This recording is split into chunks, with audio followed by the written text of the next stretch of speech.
गौरी नंदन श्री गणेश की कथा सुनाते हैं, पावन कथा सुनाते हैं। क्यों सब देवों में सबसे पहले पूजे जाते हैं, हम कथा सुनाते हैं। हे गणपति जी महाराज, मेरे बना दो बिगड़े काज। हे गणपति जी महाराज, मेरे बना दो बिगड़े काज।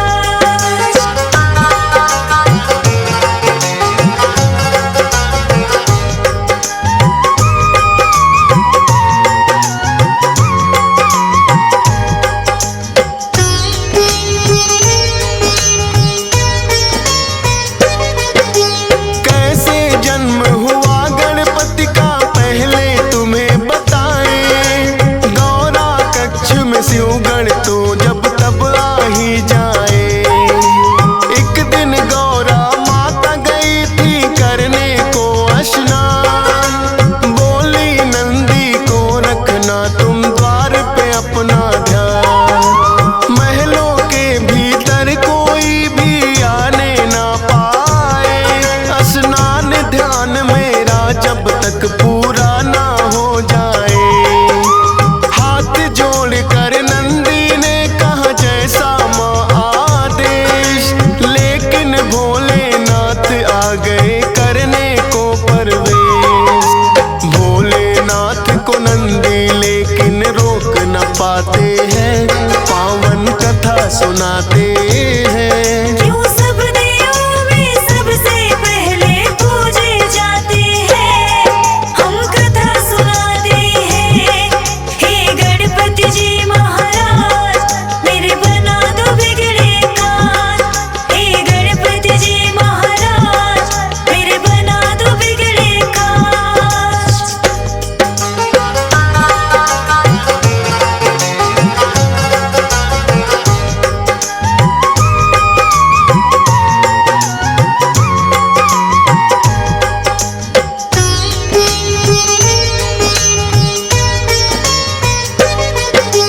गौरा ने कहा नंदी से क्यों ना मानी मेरी बात। बोले नंदी रोकूं कैसे, खुद है भोलेनाथ। मन में गौरा माँ के तो है एक विचार आया। अपने उबटन से माँ ने है पुतला एक बनाया।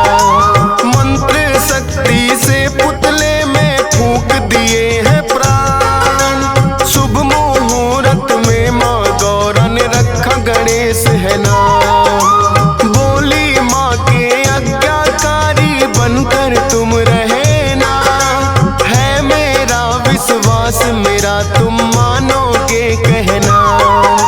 हाथ जोड़ वो माँ गौरा को शीश नवाते हैं, पावन कथा सुनाते हैं। क्यों सब देवों में सबसे पहले पूजे जाते हैं, हम कथा सुनाते हैं।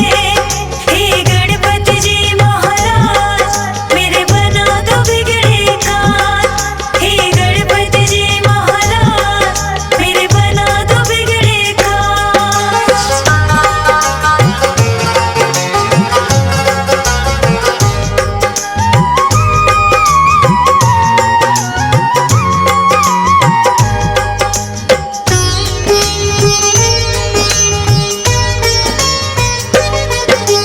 फिर एक दिन गौरा माता गई करने को स्नान।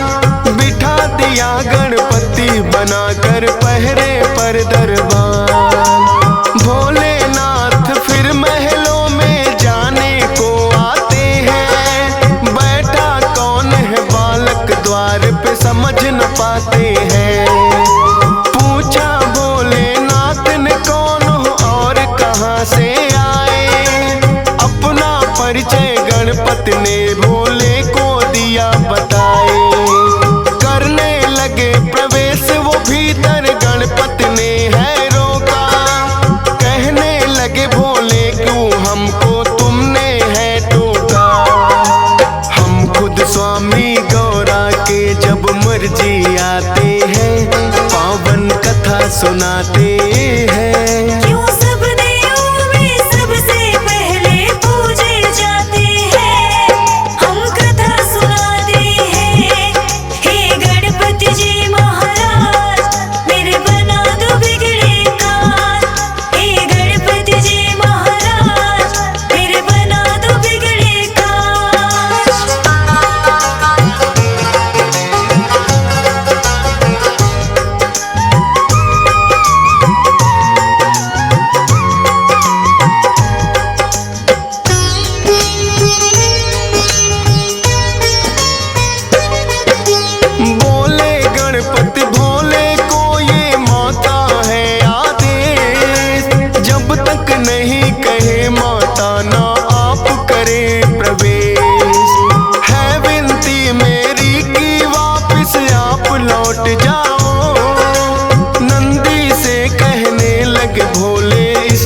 जरा हटाओ।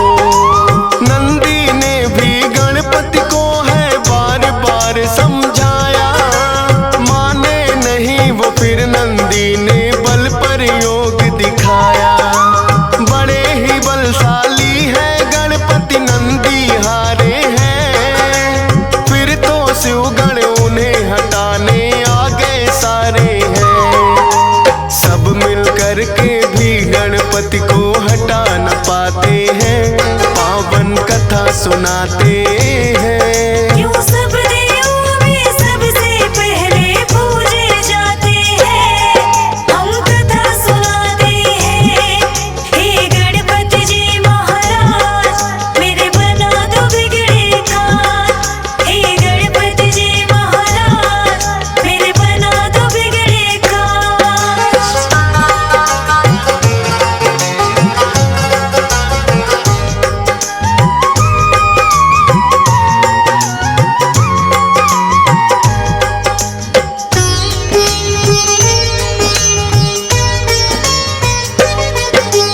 फिर तो भोलेनाथ ने सब देवों को बुलाया था, सारे ही देवों ने गणपति को समझाया था।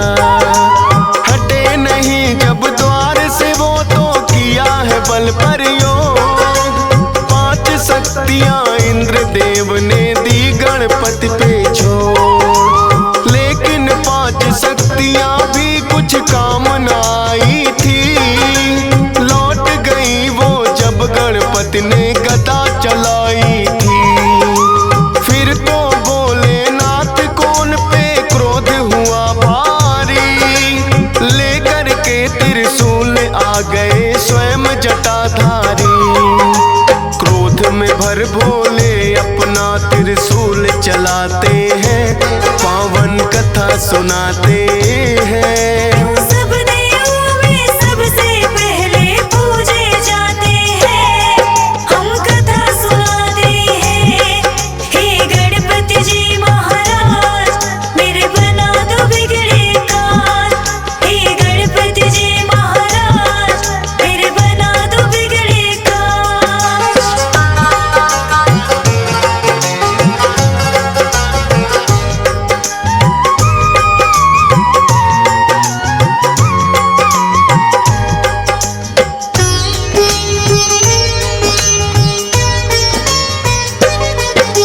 वारिस फिर त्रिशूल गर्दन हो गई थी न्यारी, गौरा माँ ने जब देखा तो रुदन किया भारी। बोली कि क्या किया आपने ये है भोलेनाथ, द्वारपाल ये बन के खड़ा था मान के मेरी बात। लाल मेरे के प्राण तुम्हें वापिस होंगे लौटाने, रो रो करे बिलाप मगौरा बात नहीं वो माने। कहने लगे भोले गणेश का खंडित शीश हुआ, पीठ घुमा कर सोई हो जो बच्चे से मां। उस बच्चे का शीश तो हम गणपति को लगाते हैं, पावन कथा सुनाते हैं। क्यों सब देवों में सबसे पहले पूजे जाते हैं, हम कथा सुनाते हैं। हे गणपति जी महाराज मेरे बना दो बिगड़े काज, हे गणपति जी महाराज मेरे बना दो बिगड़े काज।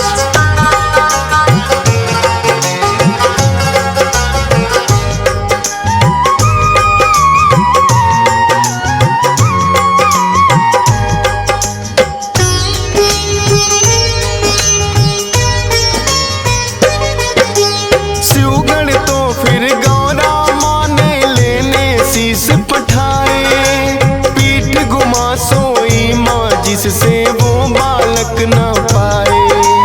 खोज खोज वो हार गए छानी दिशा सभी, एक हथनी आई नजर थी उन सबको तो तभी।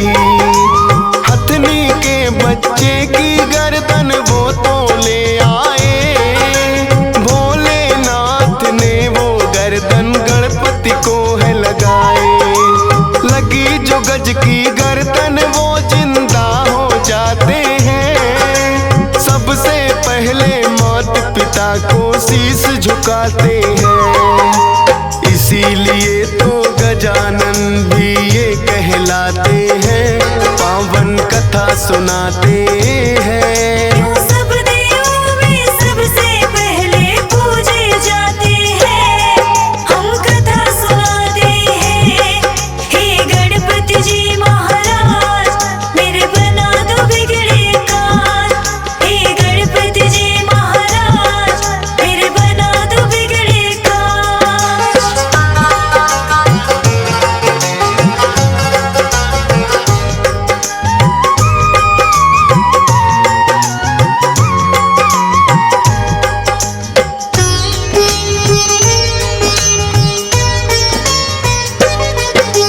एक दिन कार्तिक और गणेश में यूं ही चल गई बात। हम दोनों के माता पिता गौरा और भोलेनाथ। कार्तिक बोले मैं हूँ बड़ा और तुम छोटे हमसे, फिर भी माने क्यों जाते हो उत्तम तुम सबसे। पूछने इसी बात को वो ब्रह्मा के पास आए, किंतु उत्तर ब्रह्मा जी उन्हें ना दे पाए। विष्णु जी शायद कर सकते इसका तो समाधान। बोले ब्रह्मा विष्णु जी को मुझसे ज्यादा ज्ञान। विष्णु जी की शरण में फिर तो दोनों आते हैं, पावन कथा सुनाते हैं। सब देवों में सबसे पहले पूजे जाते हैं, हम कथा सुनाते हैं। हे गणपति जी महाराज, मेरे बना दो बिगड़े काज। हे गणपति जी महाराज, मेरे बना दो बिगड़े काज।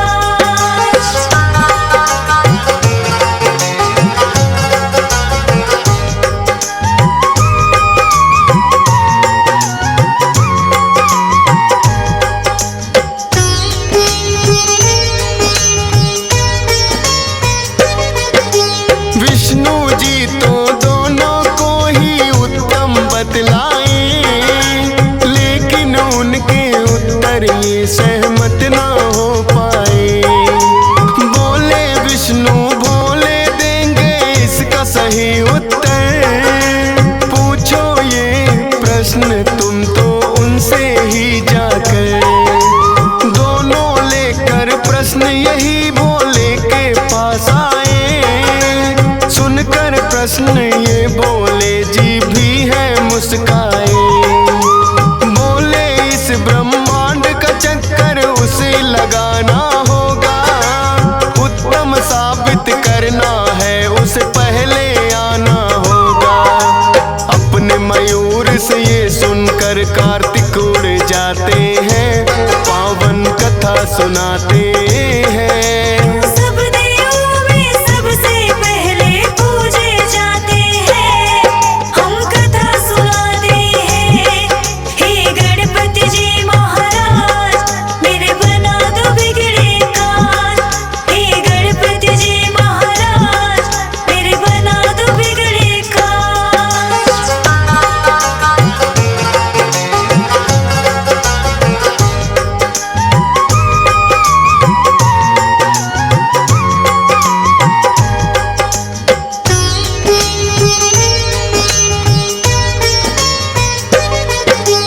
उड़े जो कार्तिक तो गणेश भी मन में मुस्काए। मूसक से तो पीछा मोर का किया नहीं जाए। अपने बुद्धि बल का फिर तो है प्रयोग किया। माता पिता का ही चक्कर गणपति ने लगा दिया। आपके ही चरणों में मेरी सारी सृष्टि है, कहने लगे भोले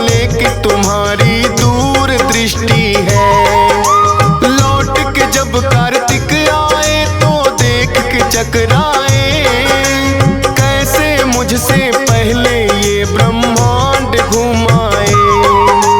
भोले जी फिर उनको किस्सा सभी बताते हैं, पावन कथा सुनाते हैं। क्यों सब देवों में सबसे पहले पूजे जाते हैं, हम कथा सुनाते हैं।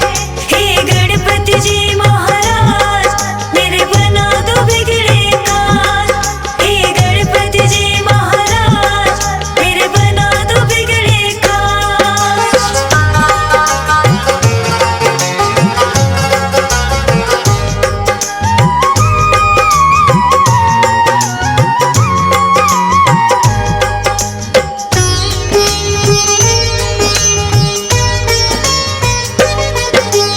माता पिता के चरणों में ही होता है संसार।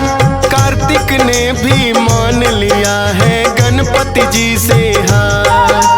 भोले ने वरदान दिया उत्तम कहलाओगे, सब देवों से पहले गणेश जी पूजे जाओगे। सब देवों ने गणपति की बोली है जय जयकार, इसीलिए इनकी पहले पूजा करता संसार। सद्बुद्धि के मालिक है गौरी नंदन ये गणेश, सत सत बार नमन करता है तुमको फौजी सुरेश। डीएस पाल से कितने सेवक महिमा गाते हैं, पावन कथा सुनाते हैं।